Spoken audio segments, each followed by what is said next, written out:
neno la Mungu limetufunza ya kwamba tusiwe na tabia ya kushindana sisi wana wa Mungu. Musitende neno lolote kwa kushindana wala kwa majivuno.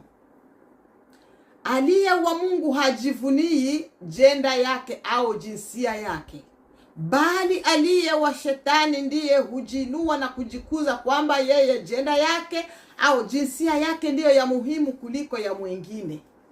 Ila neno la Mungu sisahau limesema, aliyezaliwa na mwanamke kufa atakufa tu. Hakuna mtu ambaye nilimuona chini ya jua ambaye hakupita kwenye tumbo la mwanamke. Sasa wewe unayejivuna kwamba wewe ni mwanamume umepewa kutawala na kumiliki, wewe humjui Mungu. Maana ungemjua Mungu, haungembagua mtu na jenda yake au kwa